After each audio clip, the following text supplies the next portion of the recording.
വേറെ പ്രശ്നമൊന്നുമില്ല. ഈ അധ്യാപകം കാരണം തന്നെ എൻ്റെ കുഞ്ഞ് പോയത്. ഇയാൾക്ക് എൻ്റെ കുഞ്ഞിൻ്റെ ജീവൻ തിരിച്ചു തരാൻ പറ്റുമോ?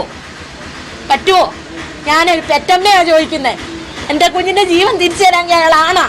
അല്ല, ഞാൻ വിശ്വസിക്കത്തില്ല. ഇയാൾക്കൊണ്ടൊരു മോള്. ഇതിനി ഞാൻ ഏതറ്റം വരെയും പോകും.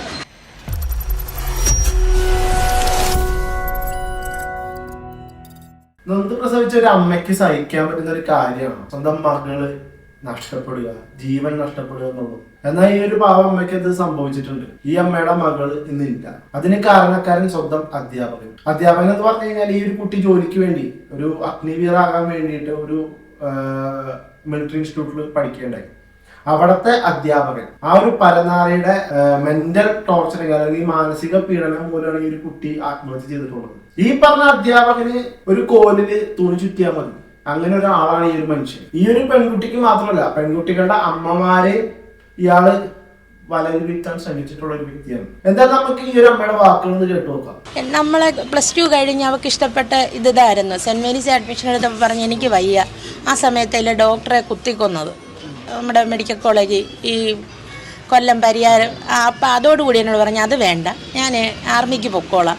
അപ്പോൾ ഈ ഒരു കോഴ്സിന് വലിയ കാശില്ല, നമുക്ക് കാശ് കുറവാണ്. അപ്പോൾ ആ ബുദ്ധിമുട്ടിൽ 5400 രൂപ അഡ്മിഷൻ ഫീസ് മോഹന വാഗ്ദാനം വലിയ ആരും തഴപ്പട്ടിണിക്കാരന്മാർ വീണു പോവും.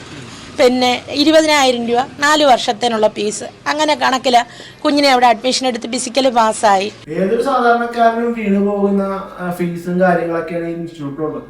അവന്റെ ആവശ്യം എന്തായിരുന്നു? കൂടുതൽ ആളുകളെ ആകർഷിക്കുക. അതിന് പെൺകുട്ടികളായി കഴിഞ്ഞാൽ സന്തോഷം, അല്ലെങ്കിൽ ആൺകുട്ടികളാണെന്നുണ്ടെങ്കിൽ ആൺകുട്ടികളുടെ അമ്മമാര്.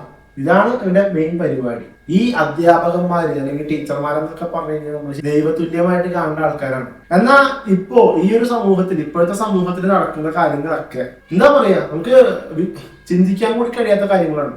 ഈ ഒരു 2025 പറഞ്ഞിട്ട് എത്ര കാഴ്ചകളുണ്ട് കണ്ട്. സഹോദരി തമ്മിലുള്ള വഴിവിട്ട ബന്ധം, അനിയത്തിയും ചേച്ചിയുടെ ഭർത്താവും തമ്മിലുള്ള വഴിവിട്ട ബന്ധം, അങ്ങനെ നിരവധി പ്രശ്നങ്ങൾ നമ്മൾ ഈ 2025 പറഞ്ഞപ്പോഴേ കണ്ടു. കൊലപാതകങ്ങൾ, പീഡനങ്ങൾ. ഇപ്പൊ അതെ ഇങ്ങനൊരു അവസ്ഥ. സ്വന്തം അധ്യാപകൻ മൂലം ഒരു പെൺകുട്ടിയുടെ ജീവൻ ഇല്ലാതായിരിക്കുകയാണ്. ഈ ഒരു നാളേക്ക് തിരിച്ചു കൊടുക്കാൻ പറ്റുമോ ഈ അച്ഛനമ്മയ്ക്ക് ആ പെൺകുട്ടിയെ? ഇവിടെ തനിക്കില്ലല്ലോ ഇതേപോലെ ഒരു മകള്. തന്റെ മകൾക്കാണ് ഇതേപോലെ സംഭവിക്കണമെങ്കിൽ താൻ എന്ത് ചെയ്താല്? തന്റെ മാനസികാവസ്ഥ എന്തായിരിക്കും? ആ ഒരു മാനസികാവസ്ഥയില് ആണിപ്പോ ഈ അച്ഛനും അമ്മയൊക്കെ. അങ്ങനെ അവൾ അഡ്മിഷൻ എടുത്തു കഴിഞ്ഞ് കുഴപ്പമൊന്നുമില്ലാതെ പോകുമായിരുന്നു. ഈ കഴിഞ്ഞൊരിടയ്ക്ക് അവൾ കാലൊന്നും മടിഞ്ഞ് ലിഗ്മെന്റ് പ്രോബ്ലം വന്നു കഴിഞ്ഞപ്പോൾ ഡോക്ടർ പറഞ്ഞ് സ്ട്രെയിൻ കൊടുക്കണ്ട, അത് പൊട്ടലായി കഴിഞ്ഞാൽ പിന്നെ കയറിപ്പോകാൻ പറ്റത്തില്ല, അഗ്നിവീറിലാണ് പോകേണ്ടത്. അത് കഴിഞ്ഞ് കൈ ബാത്റൂമിലൊന്ന് വീണ് പ്രശ്നമായി. പിന്നെ നടുവൊന്ന് തിണ്ണയ്ക്കൊന്ന് സ്ലിപ്പ് ചെയ്ത് വീണ നടുവിന് ബെൽറ്റൊക്കെ ഇട്ട് ഇതെല്ലാം ഇയാൾക്ക് അറിയാം. ഇയാൾ അതുകൂടാതെ ഈ പല പിള്ളേരെയും റേറ്റിങ്ങിനൊക്കെ റൂമിലേക്ക് വിളിക്കുക.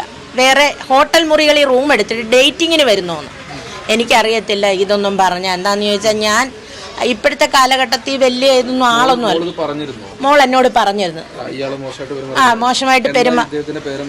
പ്രദീപ് ജി, അടൂർ ദ്രോണ ഇൻസ്റ്റിറ്റ്യൂട്ട് റവന്യൂ ടവറി. പ്രദീപ് ജി എന്നല്ല വിളിക്കേണ്ടത്, പരനാറി ജി എന്നാണ് വിളിക്കേണ്ടത്. ഈ ഒരു പെൺകുട്ടി ഇത്തരം കാര്യങ്ങൾ അവരുടെ അമ്മയോട് പറഞ്ഞത് കൊണ്ട് മാത്രമാണ് ഈ കാര്യങ്ങൾ പുറത്തു വന്നിട്ടുള്ളത്. അല്ലെങ്കിൽ ഇത് ആരറിയാനായിട്ട്? ആ നാളേക്ക് ഡേറ്റിംഗ് വേണത്രേ. അവിടെ പഠിക്കുന്ന പെൺകുട്ടികളുമായിട്ട് ഡേറ്റിംഗ് വേണത്രേ. അവൻ വേറെ സ്ഥലത്ത് റൂം എടുത്തിട്ട് ഈ പെൺകുട്ടികളെ ക്ഷണിക്കണം. ഇവനൊക്കെ എന്താ ചെയ്യേണ്ടത്? ടാറിട്ട റോട്ടിലാണ് മോന്നിട്ട് വരയ്ക്കണം. ഇവനൊക്കെ അതാ ചെയ്യേണ്ടത്. നിയമത്തെ പേടിയില്ല. ഇവനൊരു റിട്ടയർഡ് സോൾജർ അല്ലേ? വേണ്ട ശിക്ഷ കൊടുക്കണം. നമ്മളെ നിയമങ്ങൾ മാറിയേ പറ്റൂ.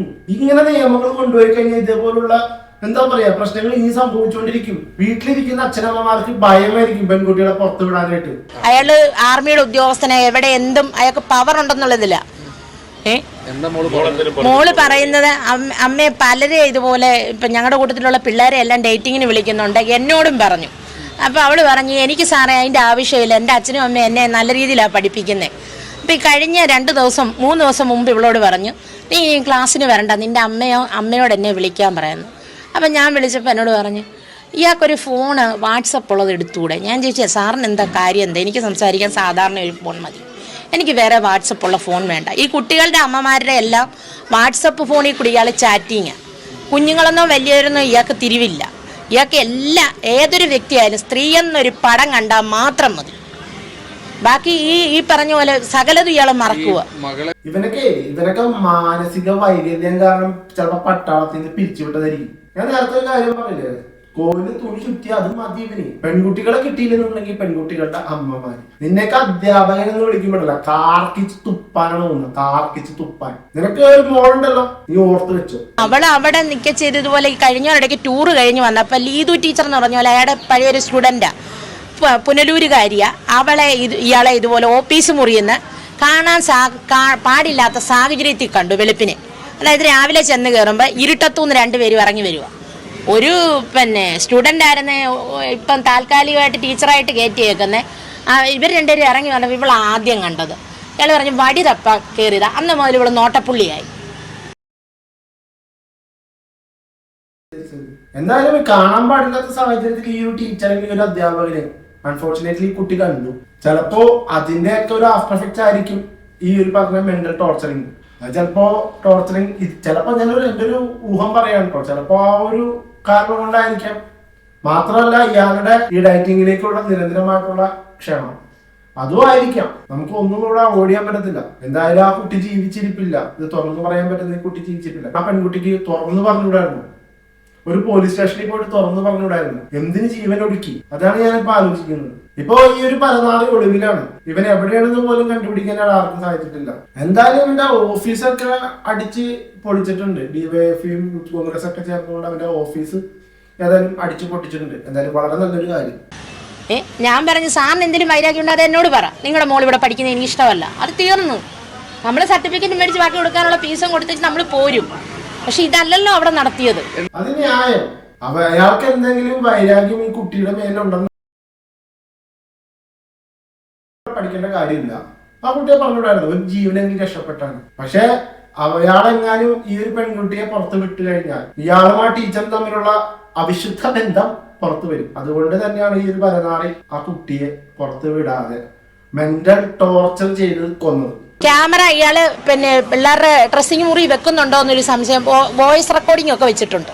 ചെയ്തിട്ടുണ്ടാവാം. ഇയാളുടെ മാനസിക വൈകല്യം കൊണ്ട് ചിലപ്പോൾ അയാൾ ക്യാമറയും വെച്ചിട്ടുണ്ടാവാം.